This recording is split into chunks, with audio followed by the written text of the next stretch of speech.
lost in night, in the wood, shadows fight.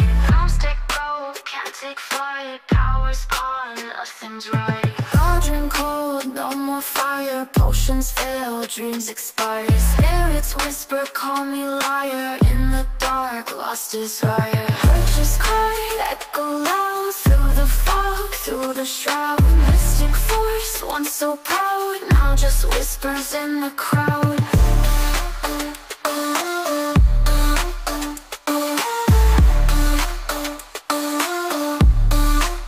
Babalan TV. Hi Sagittarius! Welcome po sa inyong reading. So this is for January the 15th to January the 21st reading. So para po sa mga bago, don't forget to click the subscribe button, smash the like button, comment below if you resonate, and hit the notification bell. You're very much welcome po sumali sa ating live sessions dun sa kabilang channel. No? I want you to know that this is a general reading. So you may resonate with the entire reading, or you may resonate with some bits and pieces of the reading. Take what's only yours. Simulan na natin. Sagittarius, we have peace. Come to the edge, thinker. So someone is doubting, no? One thing's for sure, itong connection na ito, sabihin nating merong hidwaan. Hindi maganda yung pag-uusap, no? The agreement wasn't even clear. I think for a few numbers of you, baka nga hindi pa sure kung bibigyan ng chance, papatawarin, makikipag-usap muli, no? For the sake of walang gulo, siguro ang nakikita ko dito, ang nangyayari ngayon is walang kibuan. So, basically, meron ditong physical and energetic separation, no? For those of you who just found out the channel. Ang physical separation, ito yung in literal form, na malayo itong person na ito sa inyo ng physical, self-explanatory. Energetic, pwedeng magkasama kayo sa lugar, pero sa isang bahay, kwarto, office, classroom, pero hindi kayo napapansinan. That's energetic, no? Let's just say this is a combination. Hindi na nakikita, hindi pa nag-uusap. For the sake of the peace. Yung isa ngayon, parang sinasabi, kailangan ko na bang mag-move forward, no? I think hindi ito mutual, hindi rin ito mirrored energy. Yung isa gusto mag-reach out, yung isa, no, wala na tayong dapat pag-usapan. We're okay, no, with this setup. Kasi parang meron ng history na kapag nakikita, no, kapag nag-uusap, laging bangayan ng bangayan. So, sabi nung isa dito, I think we're okay, no, being in separation without any communication at all. The 5 of Pentacles, the 7 of Cups, and the 9 of Cups. Magkaiba ang gusto, actually, ng both parties. Yung isa, pag-usapan na natin, tapusin na natin. Yung isa naman, tapos na, wala tayong dapat pag-usapan, wala na dapat tayong i-clear. So, kung sino man yung nag-reach out, whether this is you or your person, no, you can switch the energies. Baka marinig ko na naman. Baligtad po yung nangyayari. That's okay. No, what I am reading here is the dynamic naman po. No, ngayon kung sino man itong gusto mag-reach out, nakaka-receive na ng mga maraming excuses, no? Excuse na hindi madami kong ginagawa, busy ako, blah blah yada yada, no? Or umalis ako, no? This is not the right time for us to have a conversation. with the Five of Pentacles clarified with the Knight of Swords and the Four of um, Coins. So sobrang abrupt nitong conversation. Parang yes or no, 'di ba? Isang tanong, isang sagot. Pwede ka ba pwede ka bang makita ng ganito? Hindi. Thank you. Magagawin pa ako. Bye.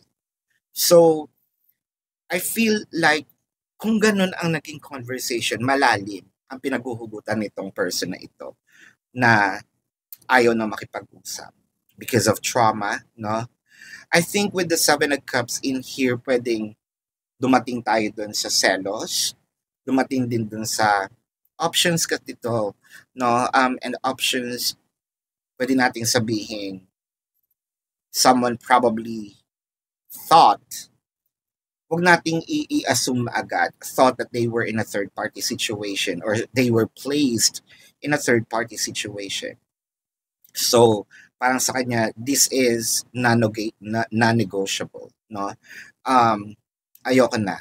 With the Two of Wands and the Queen of Swords, parang itong sinabi niya talaga, ito yung batas ko, ito yung ruling ko, no?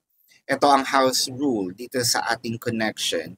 Once na you committed this crime, di ba? I'm done. I'm through. And I think that this person who's very, sabihin natin, may prinsipyo, no? He or she really mean it. They, no? Really mean it. Na, sabi ko sa'yo, hindi naman ako nagbibiro, no? Ang sinabi ko sa'yo, kapag ito ginawa mo itong certain na ito, no? Certain, ito ang pinakaayaw ko. So, wala na tayong dapat pag-usapan. Pero I feel like pinipilit pa rin ng kabilang kampo to have a conversation for explanations with the Two of Cups and the Six of Cups. So, nasabi ko to sa isang zodiac I forgot. I think it's Leo, 'di ba? Kung totoong mahal mo ko, don't quote me on that kasi kahapon yun kahapon ko yung ginawa. Ang daming sumunod na mga readings. Pero kasi ang sinabi ko dun, kung mahal mo ko, dapat hindi mo ako binibigyan ng reason, no, to doubt, reason to be jealous of, reason para pagdudahan, no, itong mga actions mo sa akin. So someone here feels like, mahal naman, no? Kung sino man itong nagkasala, allegedly, no? Allegedly, wala pa naman kasi dito, kaya nga sabi ko kanina, no assumptions na meron agad third party. Pwedeng naisip, no? Siguro may nakita, nabasa, napanood, no, what have you, na involving doon sa person nila.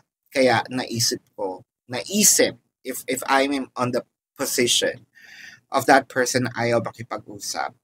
Kasi nga, you cross the boundaries.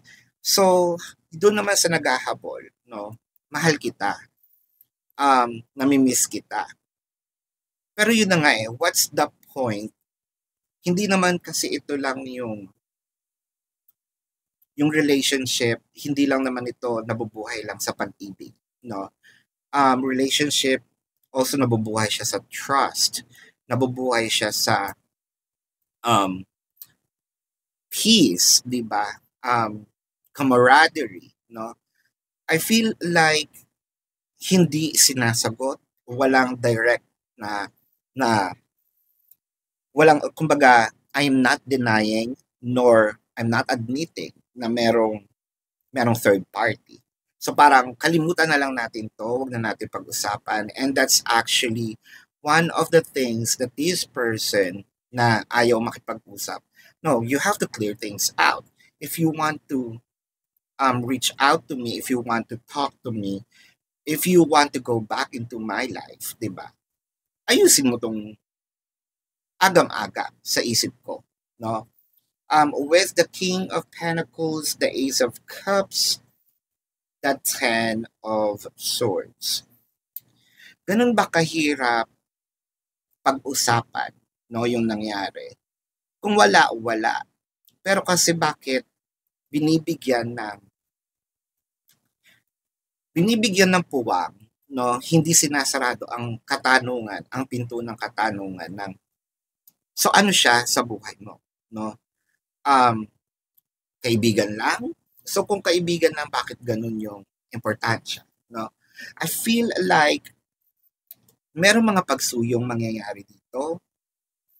Pagsuyo, no? Ibig sabihin, I'm doing actions to make you feel better, no? To make you feel loved.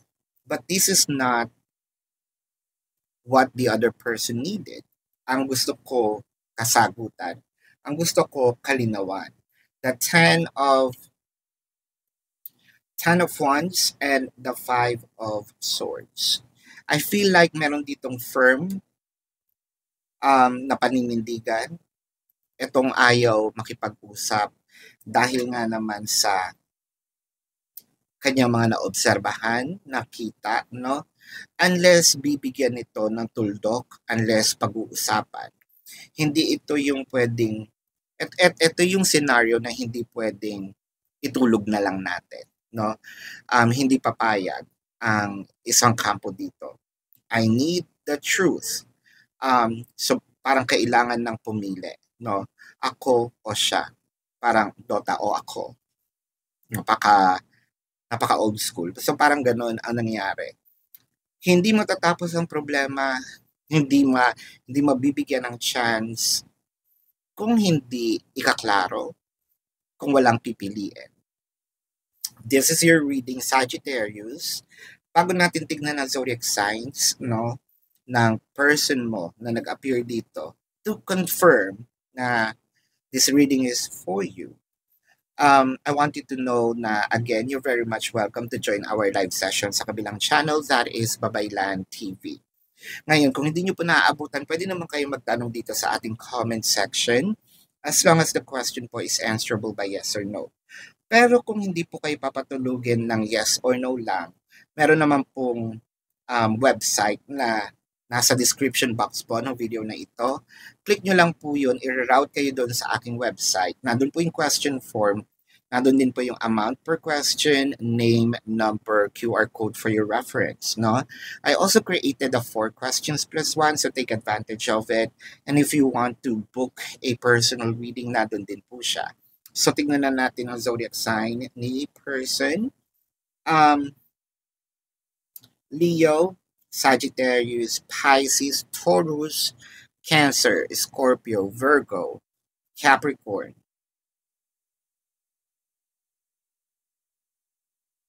Yep, so that is the zodiac sign.